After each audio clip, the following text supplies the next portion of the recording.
Hello, everyone, and welcome to the As Seen on TV podcast for Pretty Little Liars, Season 4, Episode 14, Who's in the Box? I'm your host, Dom, and with me I have my co-host, Omikins. Hi. Hi. You're all wide-eyed like a deer caught in the headlights. I'm trying not to laugh, so, Oh. What's so funny?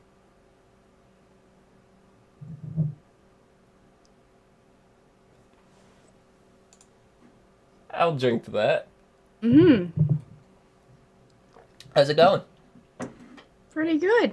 It's cold. Yeah? Oh, I thought you were just joining me on Team A. You're just cold. See, look. I got the A right here, right? Yeah. Look at this. You're all about the A's. I'm all about the A's. I'm Team A tonight. Totally. Are you Team A? Maybe. Maybe. It depends on who's A, right? Depends on who's A. If it's Allison? If it's Allison, no. There's no way I'm joining.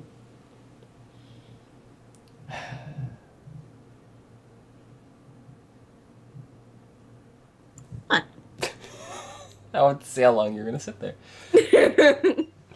I already know you do not like Allison. Allison's one of my favorite characters, except for Hannah was my favorite. I don't know, because Hannah doesn't know how to pronounce gazebo. Gazebo.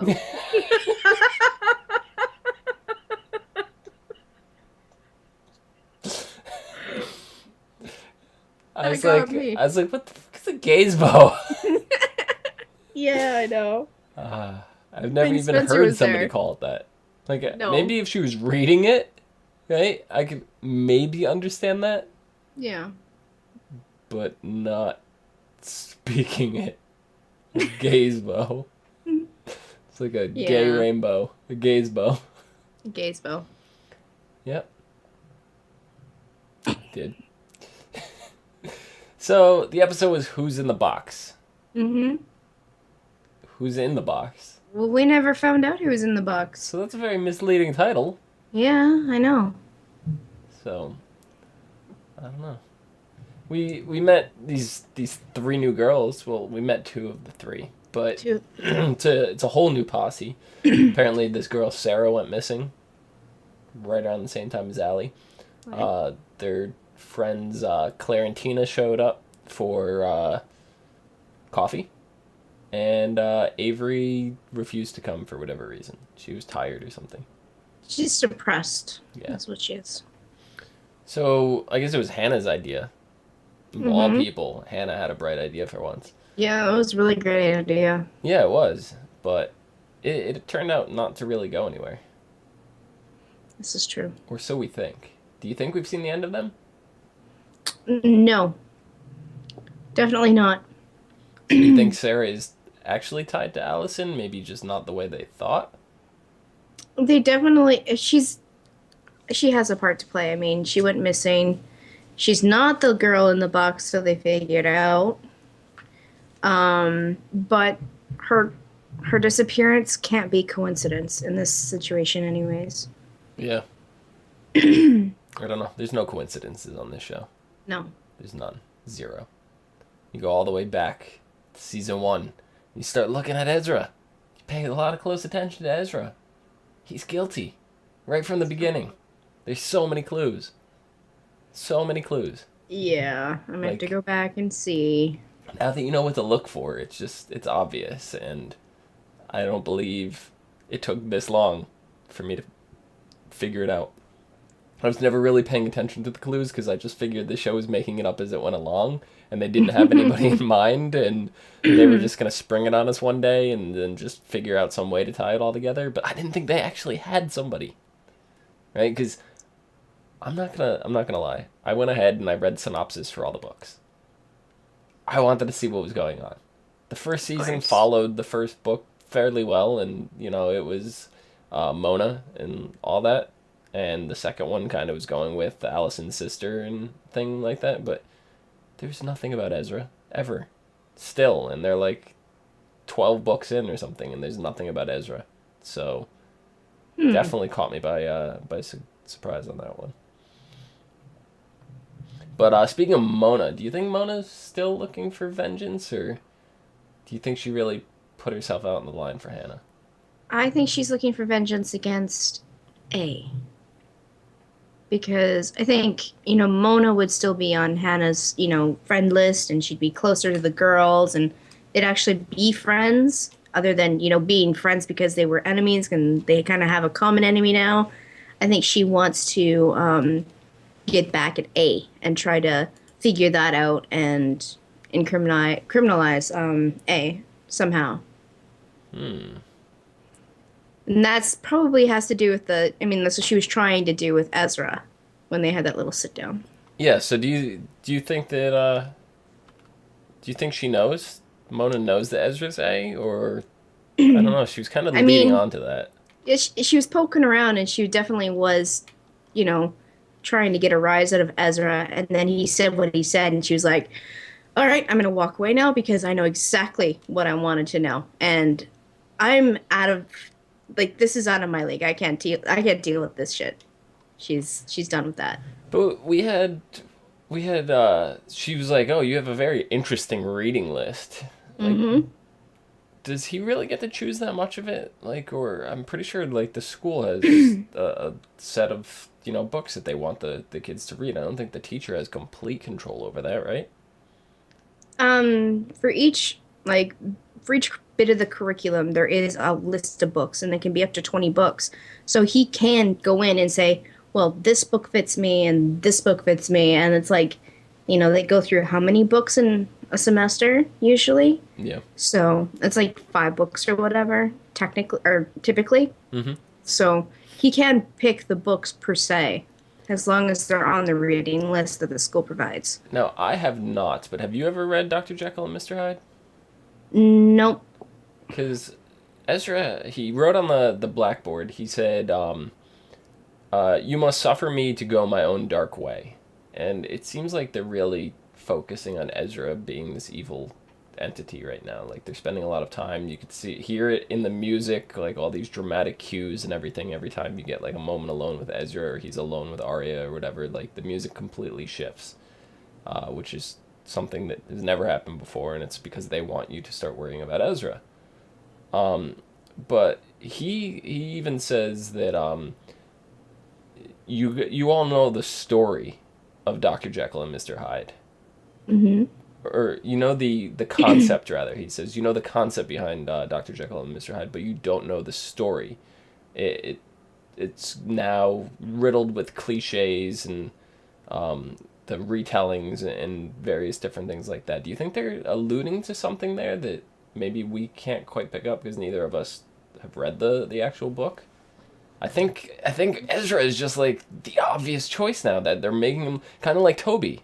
If you remember season 3, the mid-season reveal was Toby in the hoodie walking out after like making a deal with Mona. And then you reveal he's not really a bad guy like we thought. He was being blackmailed.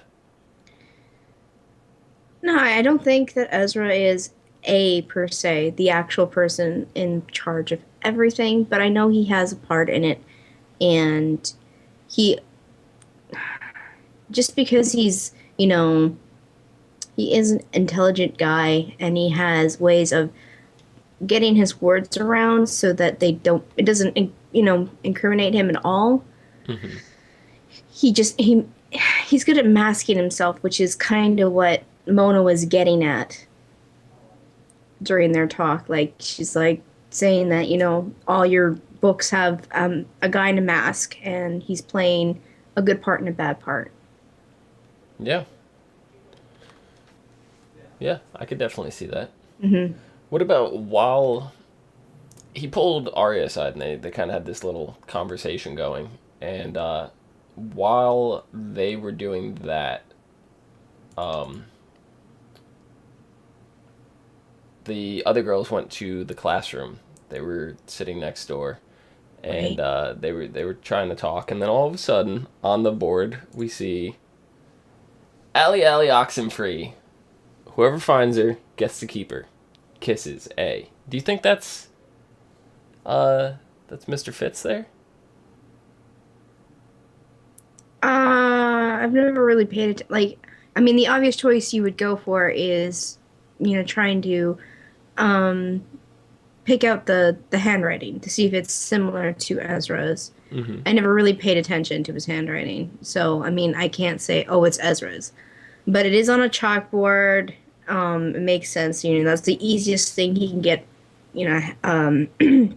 It's one of the easier things for him to get a hold of.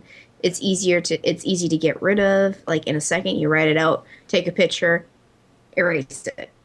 So do you think this whole time we've been seeing Ezra write kisses A? Oh yeah.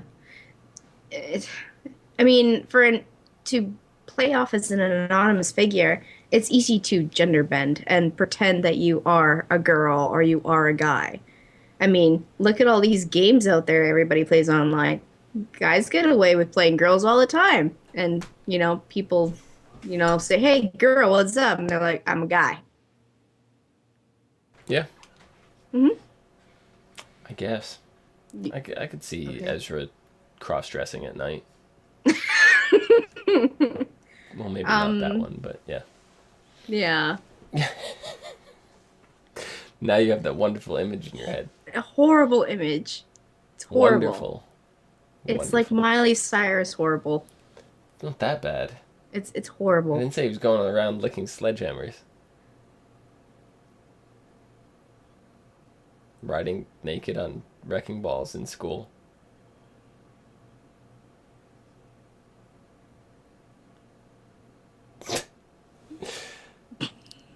So Spencer and Toby seem to get a little closer on making progress on finding out what's going on with Toby's mother. Right. Whether or not she committed suicide. He took the last 2 weeks he was gone. He went on this little recruiting mission. He's trying to find all information. Apparently it's not just one person at the hospital that knew it was covered up. It was multiple people that knew, and they just didn't want to get involved because they didn't want to get in trouble. So they decided to go head on with the company that owns Radley, which is Decladine. Right. After getting them forcefully to make a retraction, Spencer's father comes along and works in a conversation with Toby and Spencer. And Mr. Hastings basically said that what they could do is they can shut Radley down. If they admitted to this, there's a lot more going on, so they kind of did it to shut you guys up because they didn't want anybody else digging. So, Right. what does this mean for Radley? Like, all the patients, all the workers there, what's going to happen to them all? I mean, this is out of the box theory, but what if Spencer's dad has something to do with A? And shutting Radley down would be, stopping people from digging and finding out the truth, which is he had something to do with Allie's disappearance. What if he had something to do with Toby's mother? That too.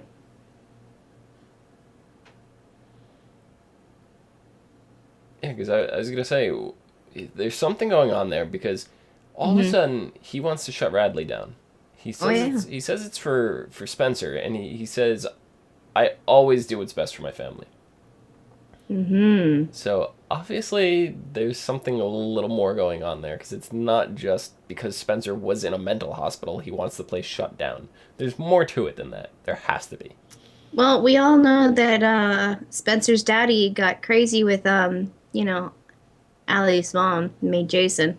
Yeah. So maybe Toby's mom was in that little circle too and got down and dirty with Spencer's dad, and he wanted to cover that up because he didn't want to get screwed or get in trouble again by his actual wife. So you're saying that maybe Spencer is not related to her mother? I think her mother would know about that, so I can't. That theory's out the window right there. As I'm saying, I debunked my own theory. But you're making Spencer and Toby related? No, that doesn't work at this point. No, that'd be weird. That would be totally weird. I mean, Star Wars did it. They could do it.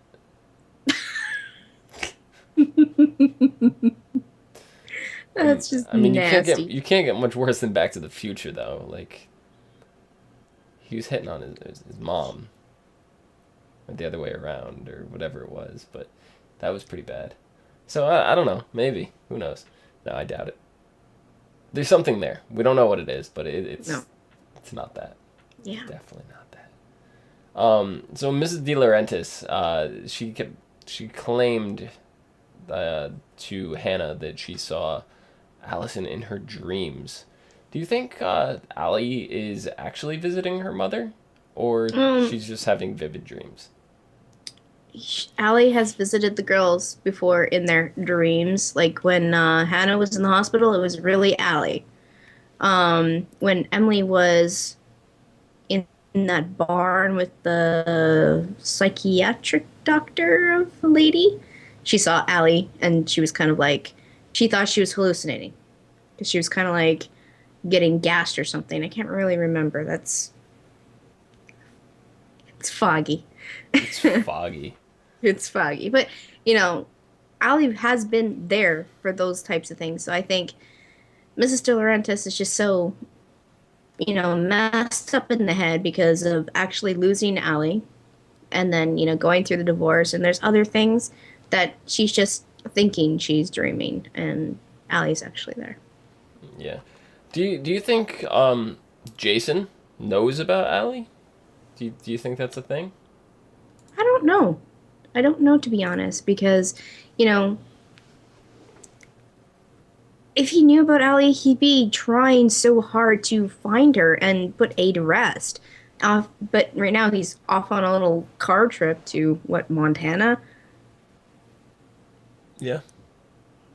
I think he has I don't know, he'd be motivated to get things fixed.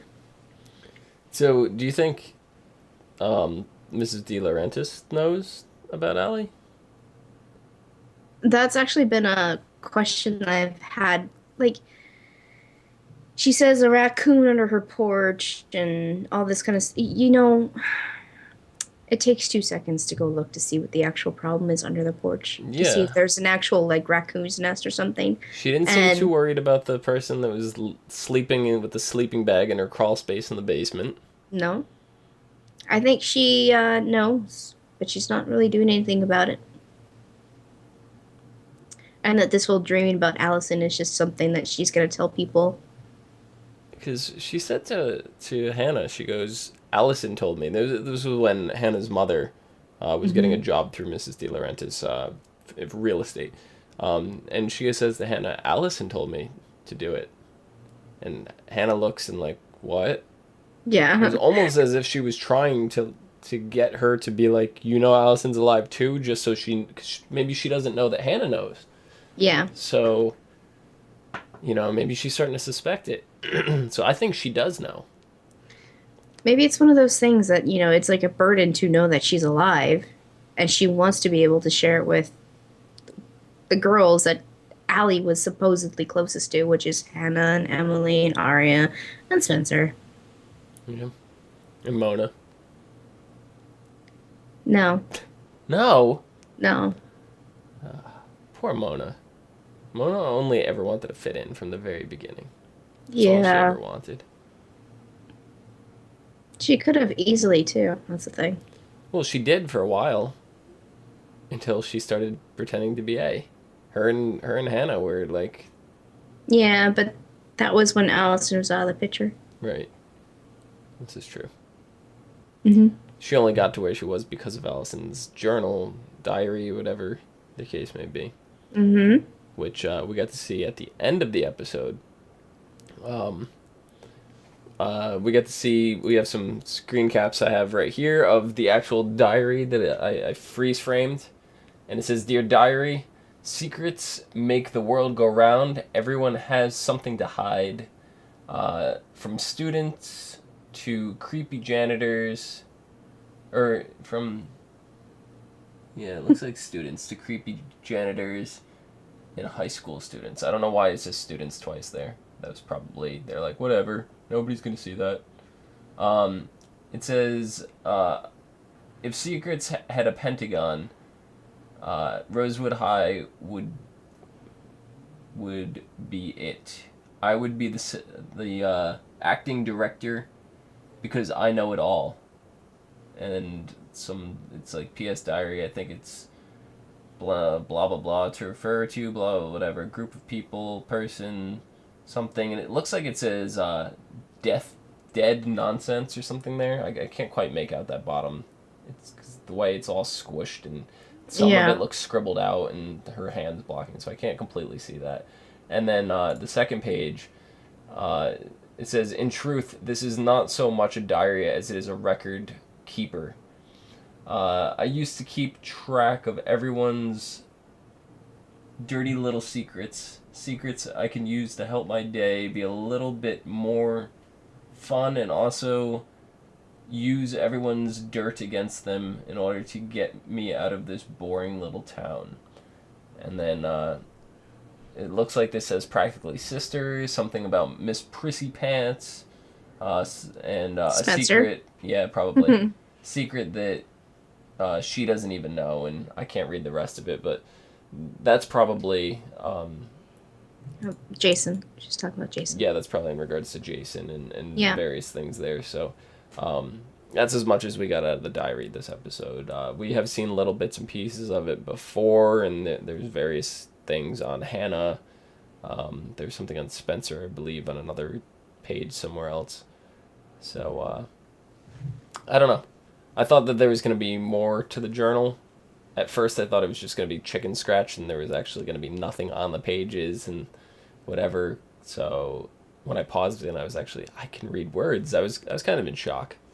Mm. Thought it was just a prop, you know. That's a but, detail that is actually quite interesting that yeah, they made focus on for sure. definitely. Hmm. So all right, now let me ask you this: Hannah and Caleb. Caleb comes back to town, like Right. we had talked about in our last recap episode. He had mentioned on Ravenswood, the one just before the finale, that he was coming. He was going to come back and see Hannah. So he did. He came back and saw Hannah. How clear was it to you that they broke up? And it wasn't exactly a clear breakup because he just said I had to go, and she was like, "No, you can't." He's like, "Well, I have to." And then they just said goodbye, like after they, got all messy and he just stormed out of her house pretty much. They went and had nice goodbyes.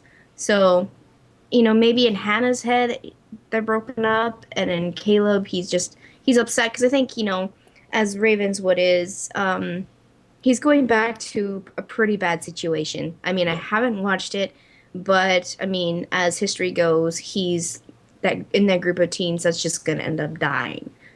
So he wants to end it, not so much as break it off, but as to say like an actual goodbye.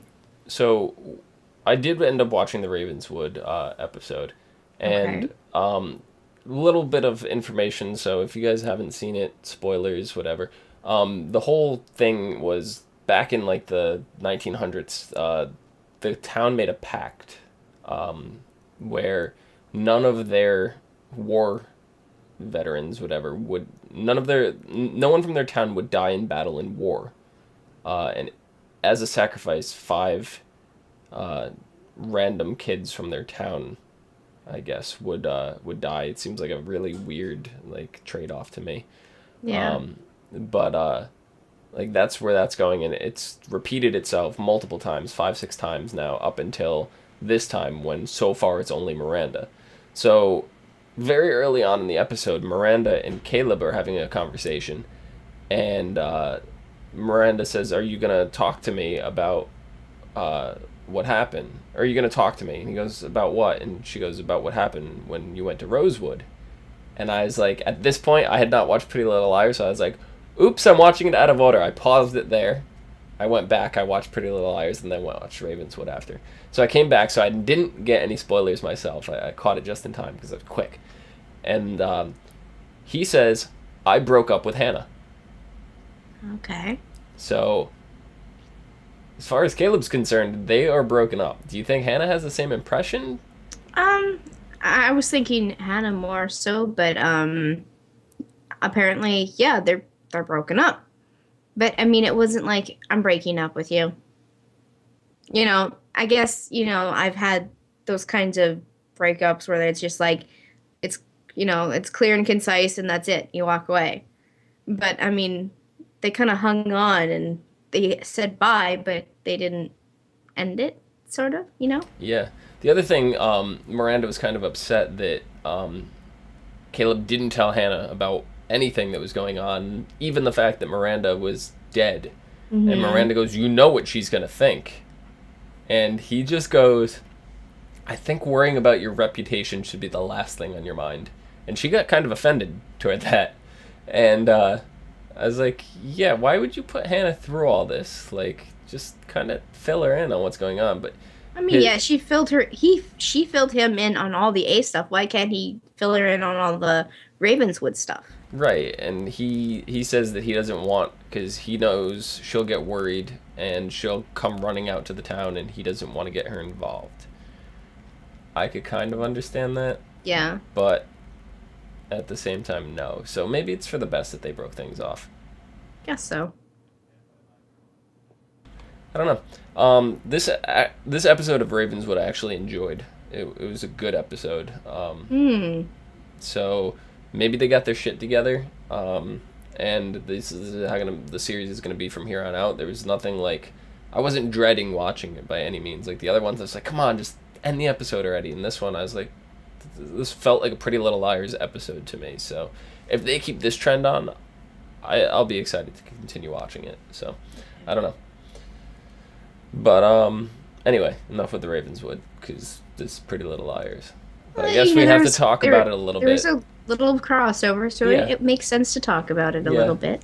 There is. So, because that was the first thing in my mind, is like, as soon as I watched that, I was like, they're broken up. Like, I didn't get that impression at all when I was watching Pretty Little Liars. So I just knew that they were fighting and that Caleb left and didn't really explain much to protect her. I understood that. That's what I got out of that show.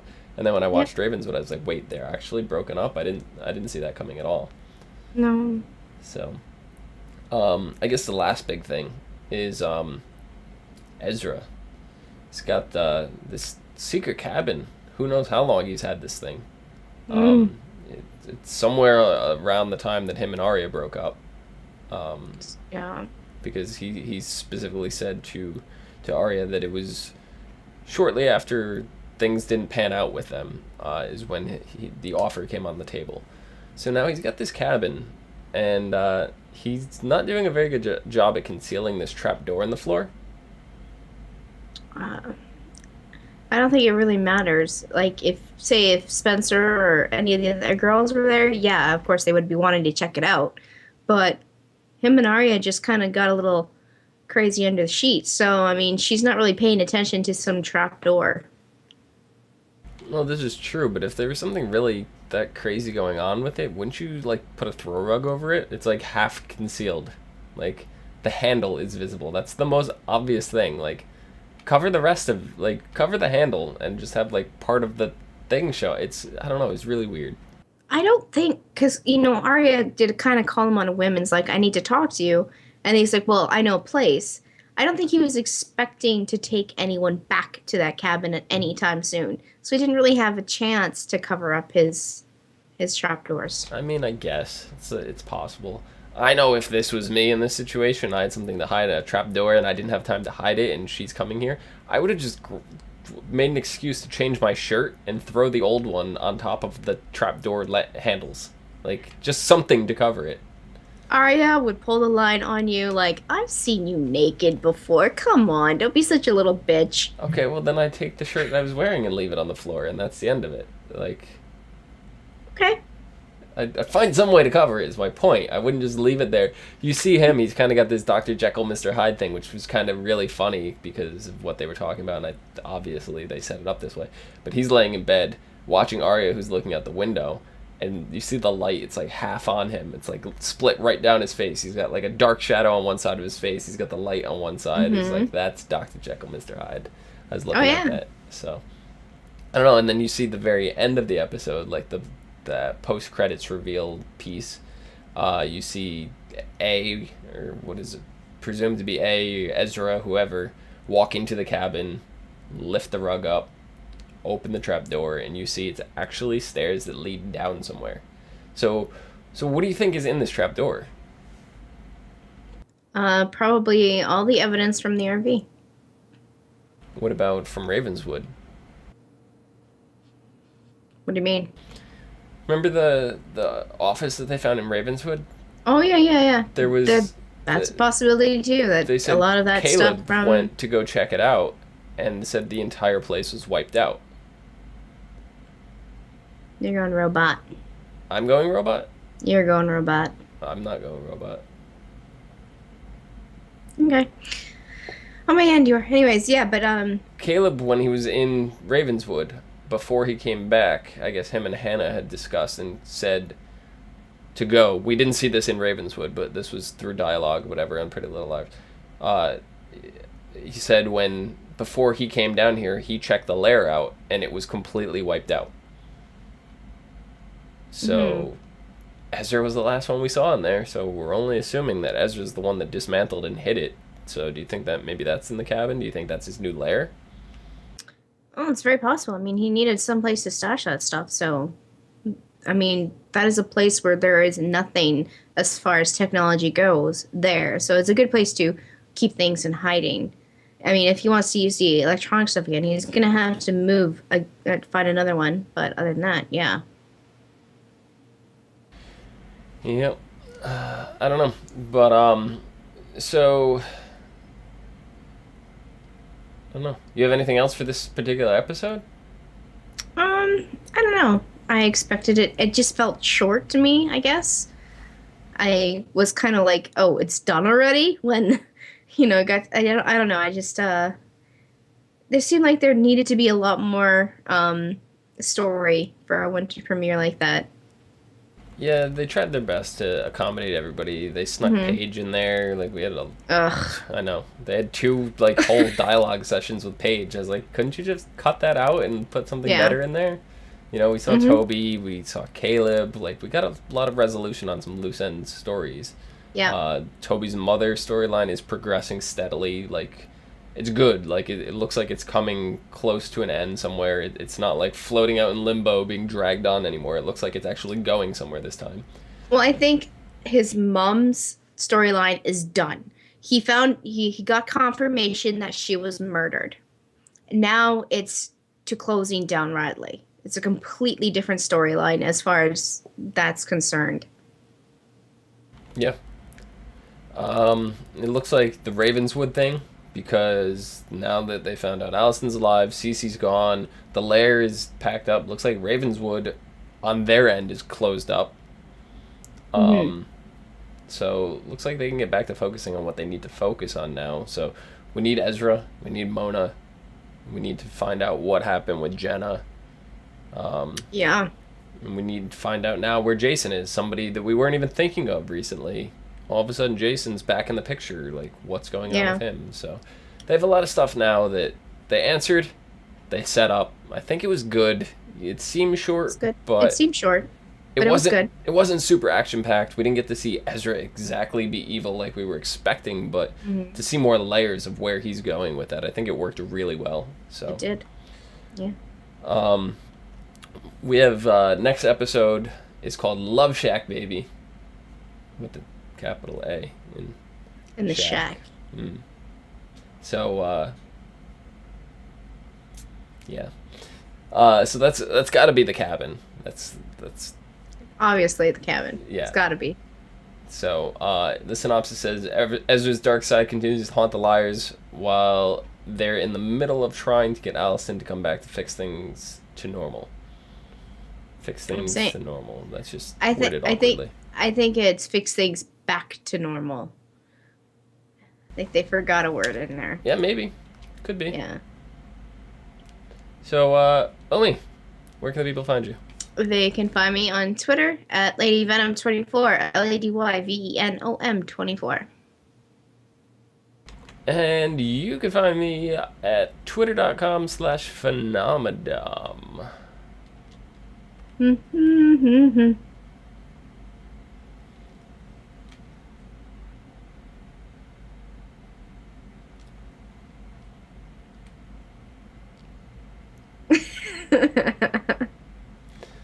You can find us both and more on Facebook, Twitter, YouTube, Gmail, Google Plus, ASOTV podcast. So if it's Twitter, it's at ASOTV podcast. If it's a URL, it's slash www.thatthing.com/ASOTV podcast.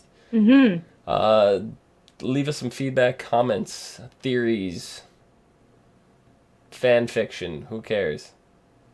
Send it all. Send kisses from A. Yeah. Send those. Dom likes kisses. Only from A. Especially from Ezra. Especially from Ezra.